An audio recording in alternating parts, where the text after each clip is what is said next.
에베소서 4장을 어제 이제 우리의 현실에 대한 얘기를 좀 많이 하느라고 시간을 썼습니다. 오늘은 5장과 관련된 내용을 좀 생각하겠습니다. 특별한 시기에 우리가 보는 거니까 성경의 구절의 내용을 쭉 다 살펴가는 형태보다는 오늘 새해 첫날을 맞아서 주님 앞에서 우리가 어떤 마음을 가지고 또 살아가야 하겠는가를 생각해 보려고 합니다. 자, 세상 어느 나라나 어느 민족이든 대체로 새해 첫날은 다 아주 특별한 날로 생각을 합니다. 그래서 많은 사람들은 어젯밤에 새해 첫날에 뜨는 해를 보기 위해서 산으로 바다로 나간 사람들도 있습니다. 오늘도 특별한 자기만의 의식을 행하는 사람들도 있습니다. 그런데 우리는 황금 같은 연휴 아닙니까? 주일에 예배 드리고 나서 또 1월 1일에 또 모였습니다. 우리는 왜 오늘 이 아침에 여기에 있는 걸까요?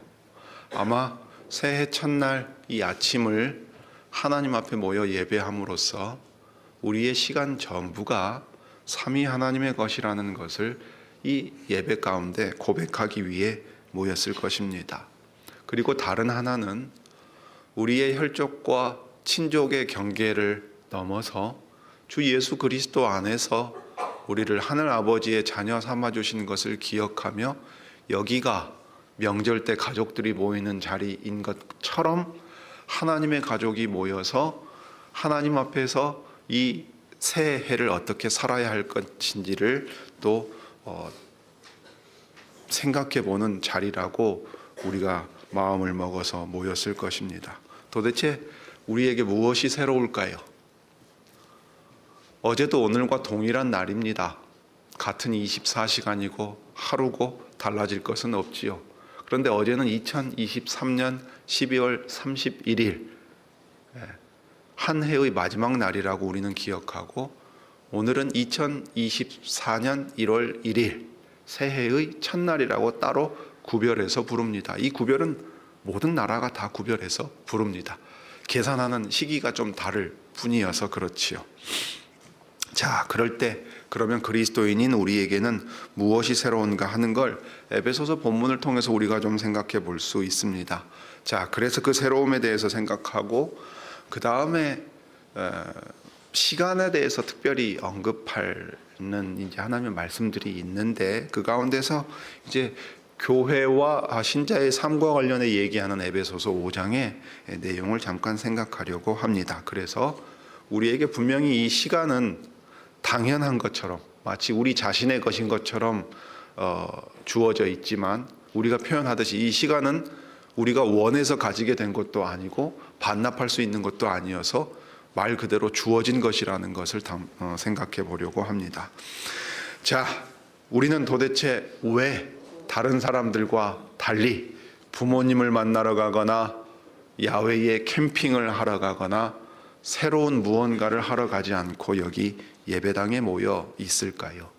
그렇게 해서 우리는 무언가를 구별해서 이 새로운 날짜를 기억하려고 하는 것일까요? 먼저 날짜와 시기와 절기가 구별되는 것은 하나님께서 창조하시면서 우리에게 정하신 것이라는 것을 한번 다시 생각해 볼 필요가 있습니다. 창세기 1장 14절을 보면, 제가 세번역 본문으로 한번 읽어보지요. 하나님께서 말씀하시기를 하늘 창공에 빛나는 것들이 생겨서 낮과 밤을 가르고 계절과 날과 해를 나타내는 표가 되어라 하셨습니다. 그러니까 그대로 되었습니다. 빛과 어두움을 나누시고 그 빛을 주관할 수 있도록 하늘 창공에 빛나는 것들, 해와 달과 별을 두십니다. 그렇게 해서 낮과 밤이 구분되게 됩니다. 사람이 낮과 밤이라는 시간을 구분할 수 있게 되었습니다. 하루가 구분되게 되었습니다. 그 하루들이 모여서 한 주일을 이제 이루게 됩니다. 이것도 창조의 질서 가운데 일곱째 날을 복 주시고 구별하심으로써 이루어진 일이지요. 그 일곱째 날이 한 4번 정도 반복이 되면 하나의 달이 됩니다. 그 달이 12번이 되면 한 해로 구별됩니다. 그러니까 시간이라고 하는 것 자체는 계속 이어져 있는 것 같고, 지나간 시간과 지금 보내는 시간과 다가올 시간이 동일한 것처럼 보이지만 이것들이 구분되어서 무언가를 나타내게 창조의 질서 가운데 하나님께서 보이셨습니다. 그러자 사람들은 그것을 구분하기 시작했습니다. 하루를 구분하고 일주일을 구분하고 달을 구분하고 한 해를 구분하게 되었습니다. 그래서 이것을 제일 잘하는 분들이 농부들이지요. 우리가 음력을 쓰는 이유가 거기에 있지 않습니까? 윤달이 있기도 하고 하루를 더 넣어서 시간을 보정하기도 합니다. 언제 씨를 뿌려야 되고 언제 거두어야 되고 그런 때를 다 알게 되었습니다. 즉 사람은 자신이 태어나서 살아가는 세상에서 주어져 있는 어떤 질서 가운데 구별되는 시간을 깨닫도록 하나님께서 해주셨습니다. 그것이 바로 오늘 우리가 만나는 새해의 첫날입니다. 자, 그런 까닭에 하나님께서 이 구별해 두신 시간이란 것을 하나님을 믿는 백성으로 살아간다면 마땅히 하나님께서 구분하셔서 새롭게 하시는 무언가가 있어야 될 것을 생각할 수 있습니다. 자, 무엇이 새롭습니까? 작년에 비하면 배가 좀 더 나왔을지 모르겠습니다. 건강이 조금 더 나빠졌을지도 모르겠고 흰머리가 더 났을지도 모르겠습니다. 우리 학생들은 학년이 달라집니다. 또 어떤 학생은 중학생이었는데 이제 고등학생이 됩니다. 고등학생은 대학 진학을 앞두고 있습니다. 작년에는 배가 홀쭉했던 분이 이제 곧 출산을 앞두고 배가 많이 불러온 이도 있습니다. 우리 안에 많은 변화들이 있지요. 그런데 그리스도의 교회를 이루는 우리에게 바울이 이 새로워져야 할 것에 대해서 강조하고 있는 부분이 이 로마서 12장에도 나오지만 오늘 에베소서 4장에도 나옵니다. 어제도 읽었던 본문이기는 합니다. 4장 23절과 24절을 한번 보시지요. 오직 심령으로 새롭게 되어 하나님을 따라 의와 진리의 거룩함으로 지으심을 받은 새 사람을 입으라 했습니다. 그러니까 그리스도 안에 있는 사람은 기본적으로 옛사람과 구별되고 단절된 새 사람이라는 정체성을 가지고 있습니다. 그리스도인이라는 것 자체가 구분되는 새로운 사람이라고 선언하고서 그 새로움이 어떻게 나타나야 되느냐 할 때 이 자기의 영혼이 새롭게 되어야 한다 했습니다. 이 새롭게 된다는 말은 그냥 그 원문을 가지고 보면 두 가지 의미를 다 가질 수 있어요. 하나는 지속적으로 새로워지는 겁니다. 지속적으로 새로워진다는 의미예요. 그러니까 이 그리스도인의 영혼은 우리 예전에 찬송하는 것처럼 날로 더욱 새로워지는 겁니다. 어제와 같을 수가 없는 존재입니다. 왜냐하면 하나님께서 그리스도 안에서 이 사람을 새로 창조하셔가지고 계속 새롭게 만들어 가고 계시기 때문입니다. 그러니까 새해 첫날 우리가 새로움에 대해서 생각한다면 반드시 우리가 작년에 어떤 모습으로 살았는지를 돌아보게 됩니다. 그 전엔 나는 어떤 모습이었는가, 어떻게 살았는가, 우리 교회는 어떠했는가를 돌아볼 때 주님이 우리를 조금씩 당신의 뜻대로 인도해 가시는 것이 우리 각 사람을 통해서나 우리의 교회를 통해서 나타나야 합니다. 그것이 바로 새로움입니다. 그리고 그것은 볼 수 있고 깨달을 수 있는 겁니다. 특히나 나를 보는 다른 사람들이 그것을 깨달을 수 있게 되겠지요. 변화는 점진적이고 지속적이기 때문에 나 자신은 그것을 깨닫지 못할 때가 많습니다. 마치 우리 머릿속에 흰머리 나는 거하고 비슷합니다. 새치가 나든 흰머리가 나든 여러분 잘 모르지요. 날마다 머리 보면서 이게 몇 미리 자랐나 몇 개가 자랐나 보는 사람은 없습니다. 한 달이 지나고 1년이 지났는데 어느 순간 그것을 깨닫습니다. 내 머리에 언제 이렇게 새치가 많이 났는가? 언제 이 흰머리가 났는가? 이제 나도 나이가 들어가는가? 이런 생각을 어느 순간 문득 하게 되는 것과 마찬가지입니다.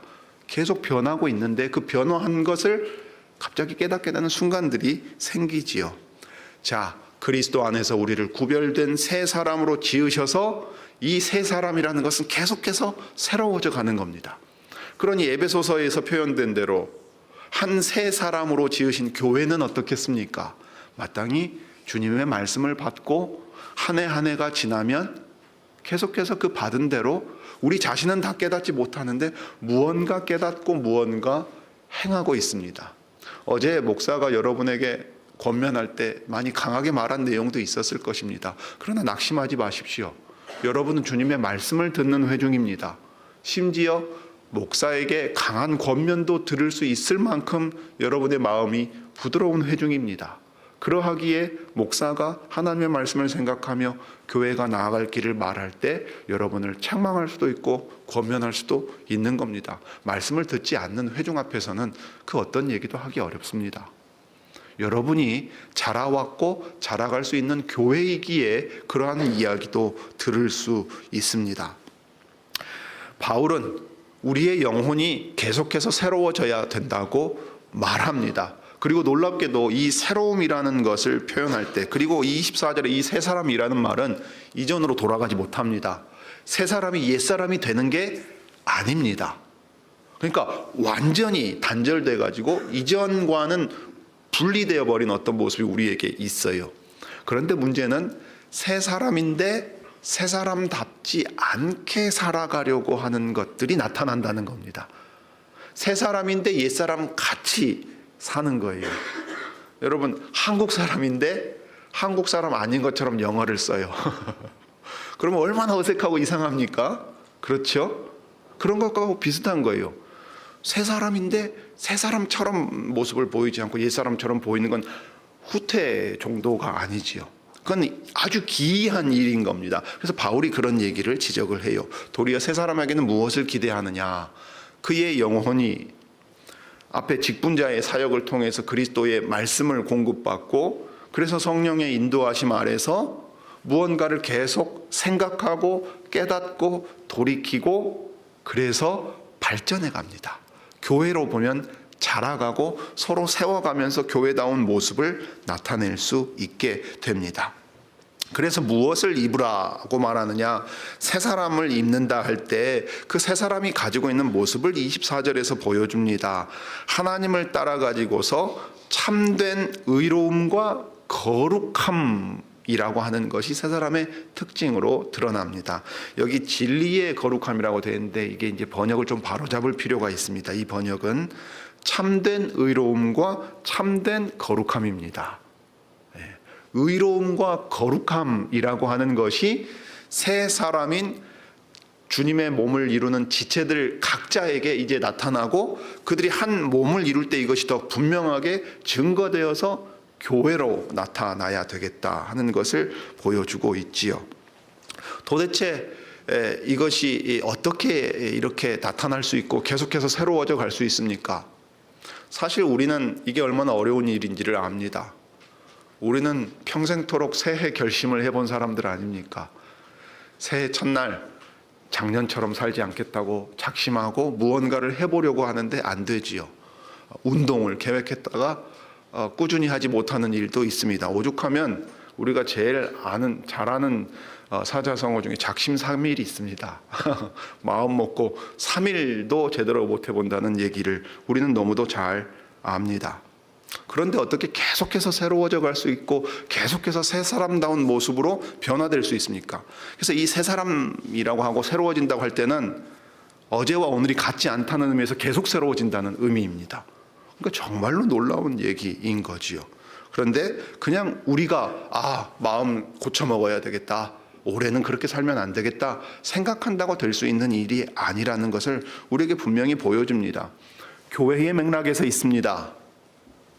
예배에 참석해서 하나님을 찬송하고 직분자의 사역을 통해 그리스도께 말씀의 그 생명의 말씀을 공급받는 가운데, 그리고 그 말씀을 따라 살아가면서 목자의 돌봄을 경험하는 가운데 이 새로워짐이 나타날 수 있습니다. 그래서 개혁교회 장로교회는 이제 이 신학적으로 표현할 때 은혜의 방편을 부지런히 사용한다 하는 방식으로 표현을 했습니다. 개인의 경건의 노력으로 되는 일이 아니라고 했습니다. 그것을 우리가 어디서 볼 수 있냐면 30절에서 엿볼 수 있습니다. 30절에 하나님의 성령을 근심하게 하지 말라. 그 안에서 너희가 구속의 날까지 인치심을 받았다 했습니다. 옛사람을 완전히 벗어버리고 새 사람이 새롭게 되어서 더 이상 죄와 상관없고 이 눈물과 고통과 죽음까지도 사라져버릴 세상을 그리스도께서 만물을 회복해 가시는데 만드실 텐데, 그때까지 이 성령께서 도장을 쾅 찍어주시고 보증이 되어주셔서 그 구속이 우리에게 온전히 이루어질 것을 말씀하셨어요. 그때까지 우리는 계속해서 새로워져 갑니다. 옛사람 같은 모습을 벗어버리고 새 사람답게 날로 더욱 새로워져 가야 된다 말할 때 성령께서 우리를 끌어가신다는 것을 여기서 들려줍니다. 그러니까 새 사람이고 새로워지도록 성령께서 끌어가시는데 우리가 따라가지 않으면 성령께서 어떻게 하시겠어요? 근심하고 걱정하시게 되는 겁니다. 주님의 교회로 모여서 예배 가운데 하나님의 말씀을 듣고 깨닫고 그것을 행하며 살아가는 사람이 성령 하나님의 인도하심 아래에 있어요. 그런데 그때 자기의 시험과 유혹 가운데 빠지기 쉬운 겁니다. 그런데 지금 여기 이 새로움을 말하는 맥락은요, 항상 저 이방인들의 삶과 또는 옛사람답으로 살아가고 있는 그냥 사람들의 삶과 대조시키면서 얘기를 하고 있어요. 왜 그럴까요? 4장과 5장 다 그렇습니다. 왜 그럴까요? 이 편지를 받는 사람들이 누구인가를 떠올려 보시면 우리가 알 수 있습니다. 에베소에 사는 교인들이란 말이에요. 자, 에베소는 어떤 곳입니까? 에베소는 말하자면 아르테미스 여신을 섬기는 신당이 있는 아주 유명한 곳이었어요. 그러니까 그리스 로마 시대에 이 에페소라고 하는 것은 도서관으로도 유명하지만 지금도 유적지 탐방하면 에페소 꼭 가지 않습니까? 근데 크도다 아데미 여신이여 하고 섬기던 사람들이 가득하던 곳이었어요. 그곳에서 신앙을 가진 사람들이 있다면 어떤 사람들이죠? 대단히 소수입니다. 우상을 섬기는 문화로 가득한 곳입니다. 그게 심지어 생업과 연결되어 있어요.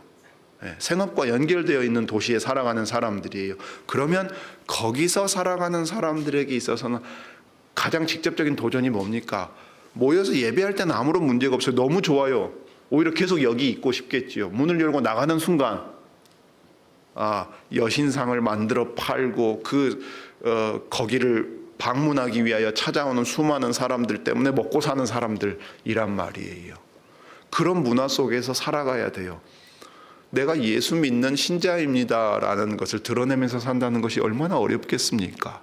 심지어 자기 생업과도 관련될 수 있는 문제라고요.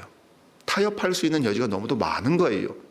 남들 다 그렇게 사니까 내가 그렇게 살아도 아무런 문제 없는 그런 문화 속에서 살아간다고 할 때 너희는 예수를 그렇게 배우지 않았다. 너희를 부르신 하나님은 그런 하나님이 아니라 하고 말하면서 저 어둠과 같은 세상 속에서 새로워진 새 사람으로서 빛으로서 나타내라. 그러라고 너희를 부르셔서 이제 너희를 보내신 것이다 했어요. 여러분, 우리 살아가는 시대가 그렇지 않습니까? 여러분, 장년들이 자라던 시대와 많이 다릅니다. 우리 장년들이 자라던 시대는 신앙이 있든 없든 24일에 예배당 가서 다 우르르 몰려가지고 무슨 선극하는 것도 구경하고 신앙이 없어도 교회 안에서 막 어울려 놀던 시절이에요. 놀려면 다 예배당 가서 놀았어요. 지금은 어느 정도냐 얘기를 들어보면, 학생들에게 들어보면 반에서 교회 나간다고 하는 친구가 있느냐 물어보면 한 반에 한 명이 안 나옵니다. 학교 전체에서 손에 꼽을 정도예요. 그러니까 예수 그리스도를 믿고 참 신앙을 가지고 신자로 살아간다 하는 사람이 너무 드문 시대가 됐습니다. 그리고 그것이 대단한 일이라고 보이지 않는 시절이 되었어요. 세상이 교회가 경건하고 구별되는 빛을 드러내 보이는 곳이라고 생각하지 않습니다. 얼마나 어려운 시기입니까? 그럴 때 신자로서 개개인이 세상 속에서 참으로 구별되는, 그래서 날로 더욱 새로워지는 모습이 나타날 때 그 신자들이 모여서 그리스도의 몸의 지체로서 교회로서의 이 모습을 또 드러낼 수 있을 때 주님이 우리를 부르신 그 목적을 우리를 쓰시면서 이루어 가실 수 있는 겁니다. 그래서 이방인들에 대한 얘기가 나오고 5장에서는 불순종의 아들들에 대하여 대조하면서 계속 얘기를 합니다. 우리가 오히려 영향을 받고 휩쓸려 가기 쉬운 존재들이기 때문입니다. 자, 한번 생각해 보십시오. 성도의 교제라고 하는 것, 우리가 일주일에 사실상 한 번 만납니다. 한 번에서 두 번입니다. 그러면 그 거룩한 무리가 교통한다 그럴 때 그 거룩함을 주일에 예배당에 와서 잠깐 드러내 보이는 것이겠습니까? 그럴 수 없지요. 우리 대다수의 삶은 일주일 내내 세상 속에서 삽니다. 거기서 드러날 수 있어야 되고 거기서 행할 수 있을 만큼의 새로움이어야 하고 성령 아래에서 인도함을 받고 걸어가는 걸음이어야 합니다. 그러니 바울이 오늘 에베소 교회에 말할 때 무슨 얘기까지 합니까? 더러운 말, 상스러운 농담 하지 말아라. 그 얘기합니다. 음행이나 탐심이나 도적질하는 거 그 정도가 아니라 말 한마디도, 회사에서 여러분 야한 농담이라고 하는 거, 그런 거 하지 말라는 거예요. 뒷담화하는 거 하지 말라는 겁니다. 하나님께 감사하며 찬송하는 그 말 하라는 거예요. 여러분, 이 얘기를 예배당 와서 하라는 얘기입니까? 아니잖아요. 여러분, 예배당 와서 그런 얘기 하는 사람은 없지요. 그냥 안 믿는 사람들 만나서 그냥 살아갈 때 남들도 다 그렇게 하니까 나도 그냥 그렇게 한단 말이에요. 그런 경우들 종종 봅니다. 믿는 사람들이 모인 직장에서도 농담하는데 영 부담스러운 농담들을 하는 사람들 봐요. 아무런 생각이 없는 경우들을 본단 말이에요. 교회에서 집사 장로하는 분들도 똑같아요. 기독교 서점 와서 그런 얘기하는 분들 봤어요. 뭡니까? 구별되는 새로움이 아무것도 없지요. 예배당 가서만 다른 사람 되는 척한다 이 말입니다. 남들이 정말 당신은 예수 믿는 사람이라고 인정할 만큼이 되지 못한다면 도대체 무엇에서 나타난다 이 말입니까? 그런 사람들이 모여서 교회를 이루는 겁니다. 나가서는 남들하고 똑같이 살고 여기 와서는 예배드려서 구별되는 게 아니지요. 여러분이 지금까지 성실하게 세상 속에서 그리스도인으로 살아가고자 애썼을 겁니다. 올 한 해도 주님의 은혜를 따라서 그렇게 살아갈 수 있기를 바랍니다. 우리 주님은 이제 주님의 교회를 이루는 자녀들에게 그리스도를 본받아서 따라가라고 말합니다. 5장 1절에서 사랑을 입은 자녀같이. 자, 이것을 사도 요한의 표현으로 바꿔보면 보라 그 어떠한 사랑으로 우리를 사랑하셨는가 이렇게 바꿔볼 수 있겠죠. 자, 하나님이 우리를 어떤 사랑으로 사랑하셨습니까? 우리가 사랑받을 만한 아들, 딸이었습니까? 호적에서 파버려도 아무런 이상 없는 반역자요 폐륜아들 아닙니까? 성경이 표현하는 말이 그 말이에요. 그런 우리들을 여전히 품어주시고서 내 아들이요 내 딸이라 말씀하신다면 그 하나님이 그리스도를 우리를 대신해 주심으로써 세상에 얘들이 내 아들이고 딸입니다 부끄러워하지 않고 내보내셨단 말이에요. 여러분, 우리 자녀가 어떤 잘못을 하면 부모가 부끄럽지요.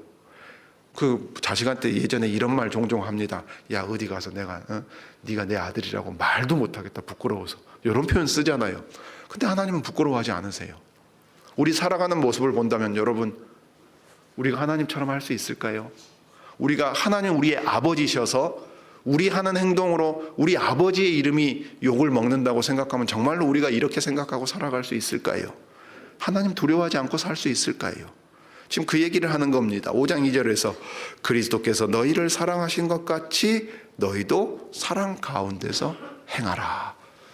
사랑으로 참된 것을 말하고 사랑으로 서로 세워줍니다. 교회 안에서 그렇습니다.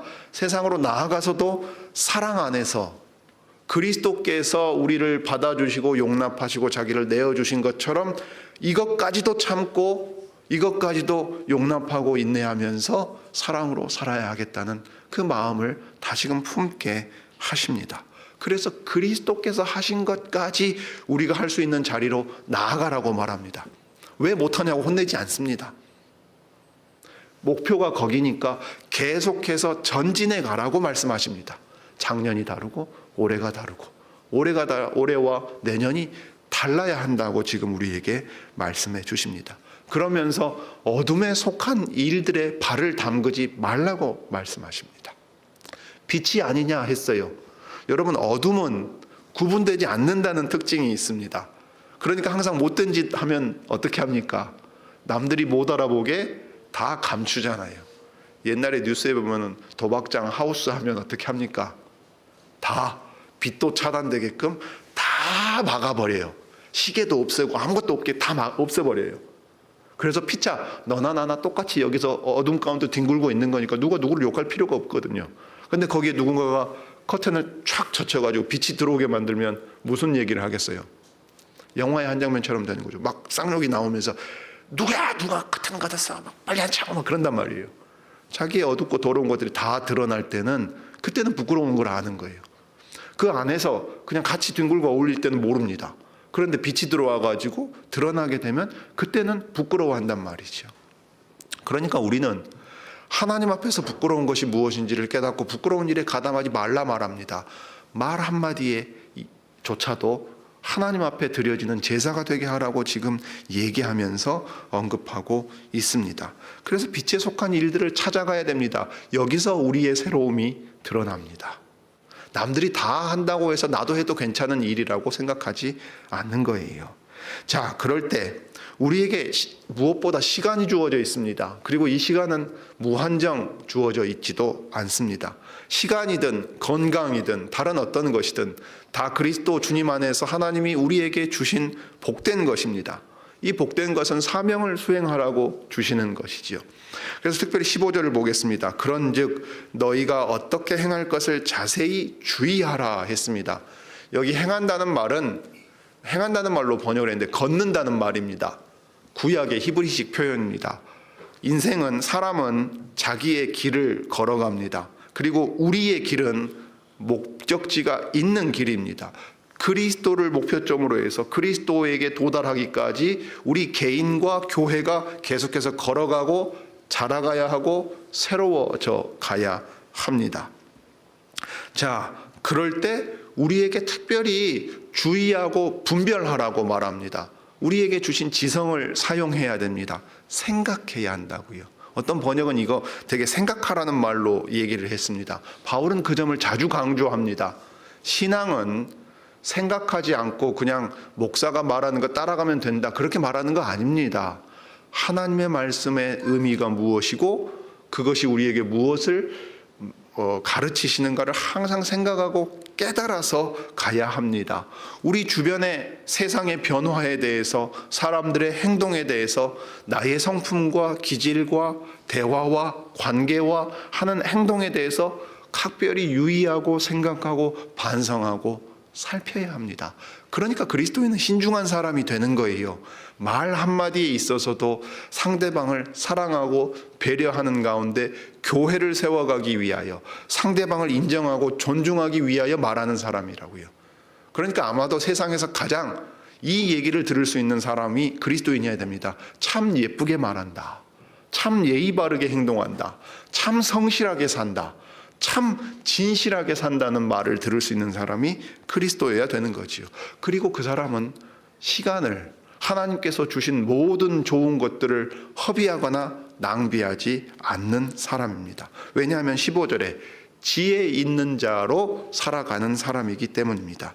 지혜 없는 자 같이 말고 오직 지혜 있는 자 같이 하여. 지혜 없는 자는 어떤 사람입니까? 별 생각 없어요.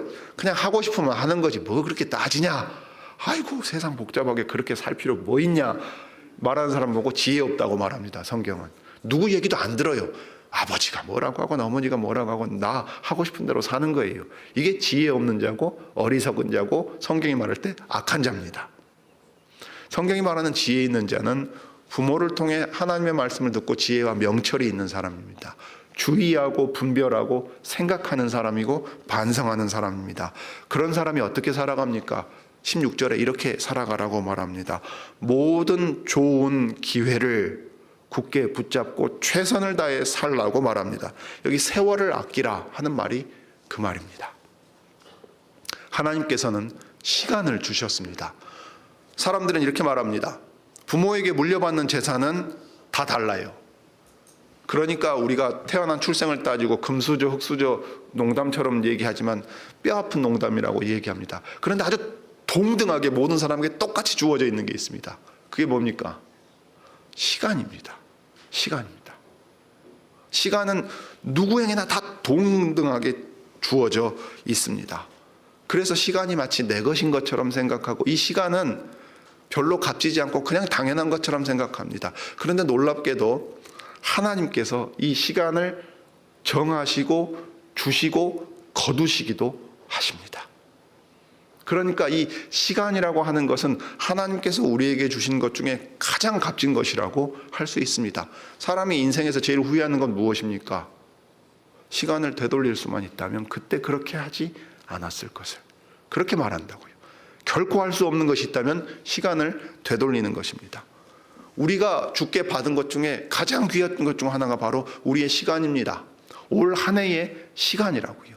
만약 주님이 우리에게 생명과 호흡과 힘과 살아가면서 행할 수 있는 모든 좋은 것들을 주셨다면 그게 바로 오늘이라고 하는 시간, 너에게 주어져 있어서 행할 수 있는 이 오늘이라는 시간을 최선을 다해서 내 뜻을 행하며 살라고 주신 시간입니다. 그리고 그렇게 사는 사람을 지혜 있는 자라고 칭찬하십니다. 그러면서 그 이유를 바울이 덧붙였습니다. 왜냐하면 때가 악하기 때문이다.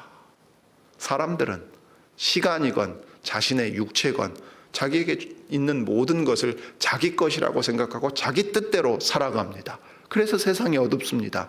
그런데 그 어둠 가운데 빛이신 예수님을 보내셨습니다. 그리고 그 예수님으로 말미암아 이 세상에 빛을 두십니다. 그게 무엇입니까? 교회요? 그 교회의 지체인 우리입니다.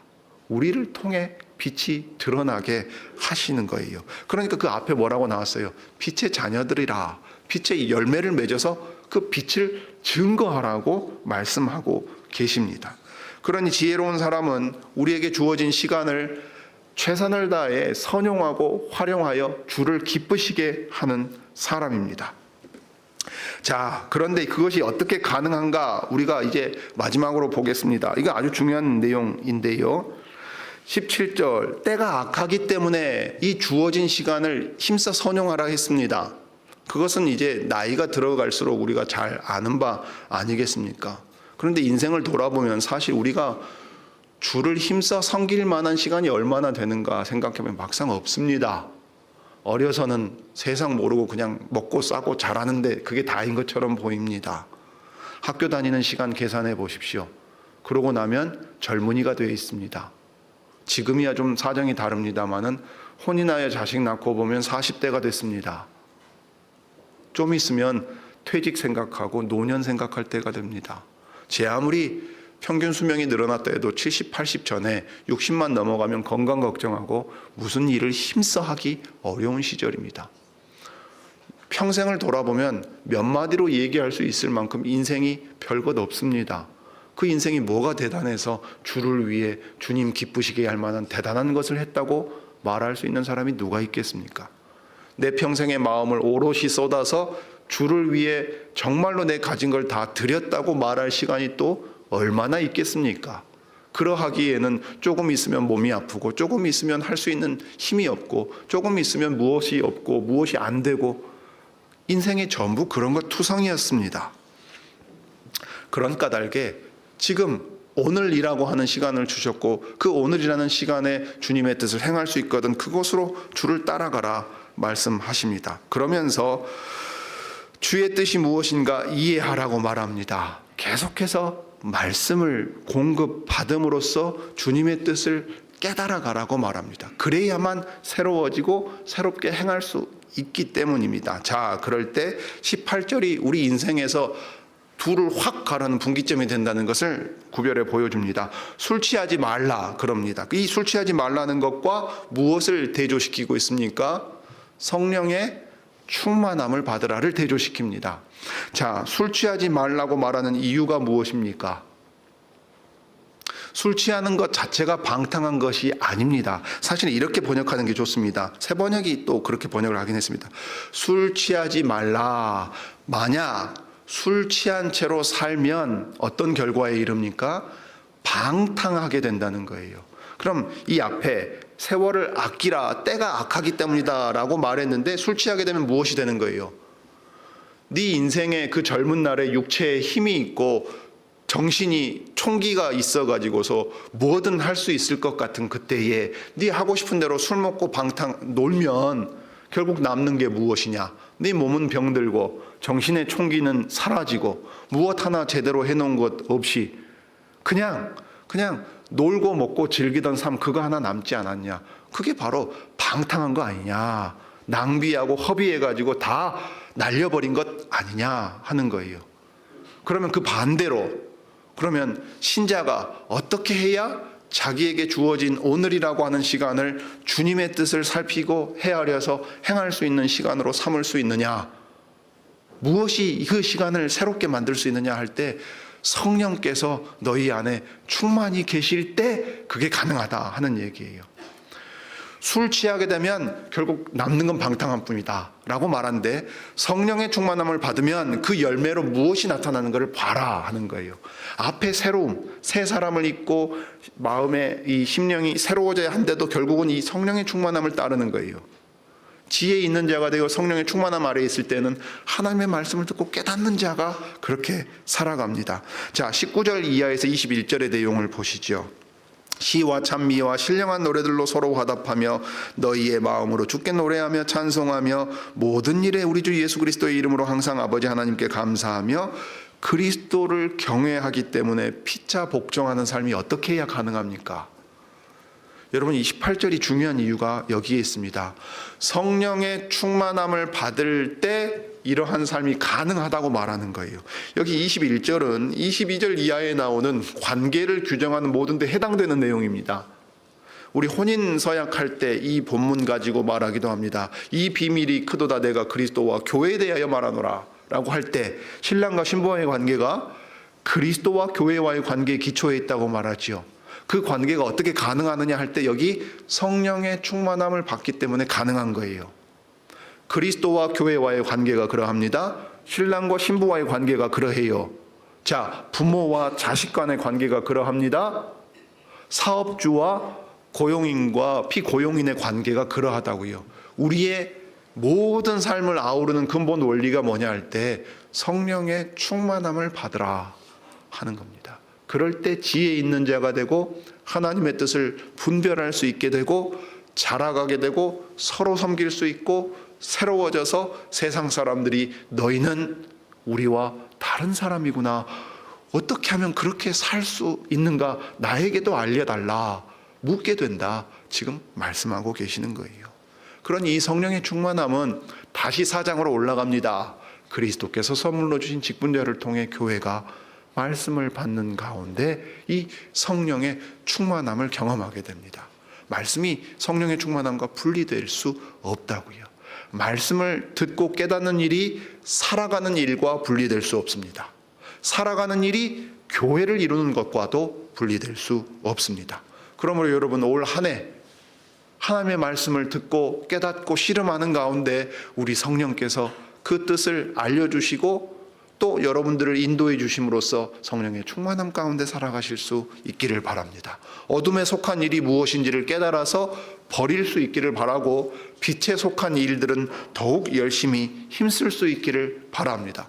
세상 속에서 빛의 자녀처럼 삶으로써 여기 교회로 모였을 때 이 교회가 더욱 올해 우리가 무엇을 해야 될지 깨닫고 함께 힘쓰면서 교회로 더욱 세워져 갈 수 있는 한 해가 될 수 있기를 바랍니다. 기도하겠습니다.